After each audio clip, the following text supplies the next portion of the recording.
Hey everyone, and welcome to The Explainer. I am absolutely thrilled to have you here with us today. If you've ever looked at administrative purchasing and thought of it as just, well, a routine checklist of forms, endless email chains, and a sea of lost sticky notes, get ready. We are about to completely flip that script. Today, we're unpacking a system that takes everyday buying and literally turns it into a powerhouse of efficiency. So I want you to really sit with this question for a second. Is your procurement just buying, or is it a strategic advantage?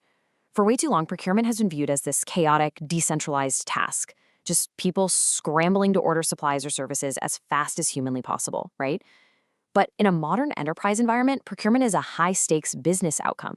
It's where margins are made, where compliance is locked down, and where massive cost optimizations are actually unlocked. All right, here's our roadmap for today. We're going to start with the procurement nerve center, then look at structuring your purchase organization, walk through the actual SAP procurement flow, check out a real-world Rasta Infotech case study, and wrap it all up with a strategic business advantage. Okay, let's dive into this. Section 1, the procurement nerve center, specifically focusing on the SAP Purchase Organization. In SAP, the purchase organization is the unit responsible for all procurement activities. But hey, don't just think of it as a department or some dusty filing cabinet of vendor contacts. Think of it exactly as it's described here, a nerve center. It is absolutely the brain of your operations. This is the central hub that connects your vendors, your physical plants, and your financial company codes into one beautifully streamlined process. Every single signal, every request, and every dollar flows right through this center. And because it's the nerve center, its responsibilities go way beyond just hitting a purchase button. We're talking about negotiating directly with vendors for the absolute best terms. We're talking about meticulously managing purchase orders and long-term contracts.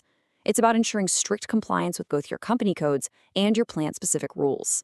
Actually, this is also where advanced features like vendor evaluation come into play, where you systematically score and rank your suppliers based on how well they perform. And crucially, it integrates procurement directly with finance for perfectly accurate reporting. These responsibilities take procurement from simply buying stuff to mastering strategic vendor management.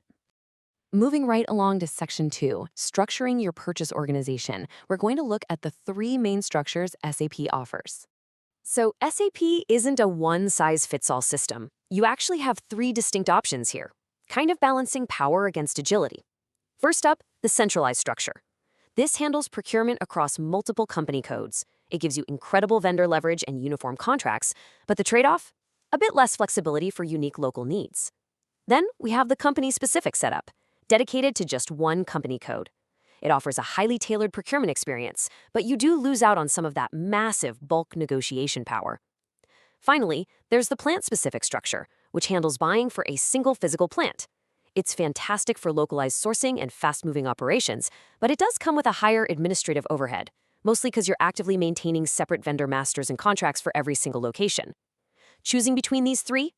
That's really the very first strategic move a business makes in SAP MM. All right, Section 3, the SAP procurement flow. Let's zoom in on the step-by-step workflow, because this is where the magic really happens. I like to think of this workflow like a high-speed relay race, where one perfectly executed step instantly hands off the baton to the next. It all kicks off at Step 1, vendor master data. You've got to establish your supplier details and compliance data first. Once that foundation is rock solid, it triggers Step 2, the purchase requisition, or PR. This is your internal team asking for materials or services. That internal request then triggers Step 3, the request for quotation, the RFQ, which blasts out to multiple vendors you can compare pricing. And once the best price is chosen, boom, we hit Step 4, the purchase order, the formal binding PO issued to the winning vendor. But wait, the race definitely doesn't stop when the order is placed. The vendor delivers, triggering Step 5, goods receipt. This is where physical materials are received and verified against the system. That physical receipt then hands off to Step 6, invoice verification.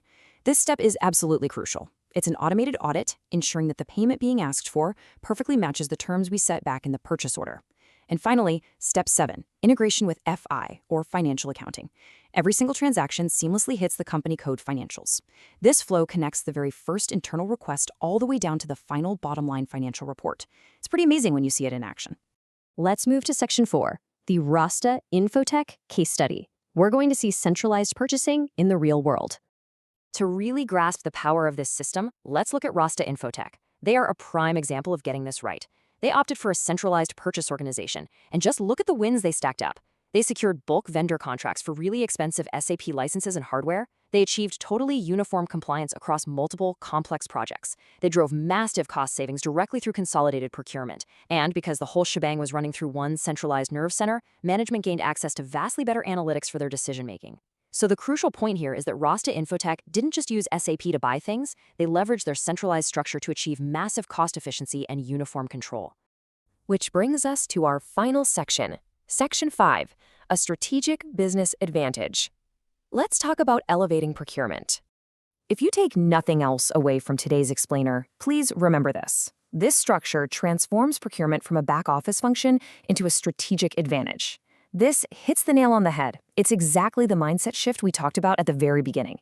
The old way of thinking was purely administrative, just processing paperwork and putting out fires.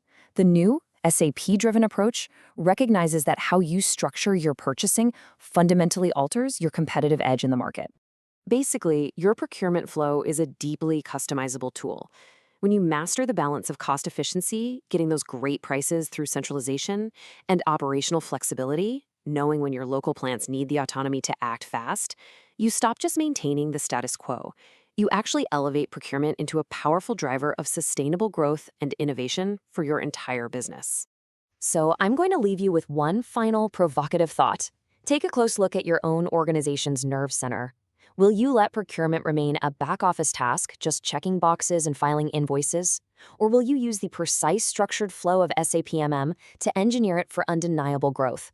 The tools are all right there, the workflow is proven, and the choice is entirely yours. Thank you so much for joining me on this explainer today. I really hope this sparks some incredible changes in how you view your procurement strategies. Keep learning, keep optimizing, and I'll catch you next time.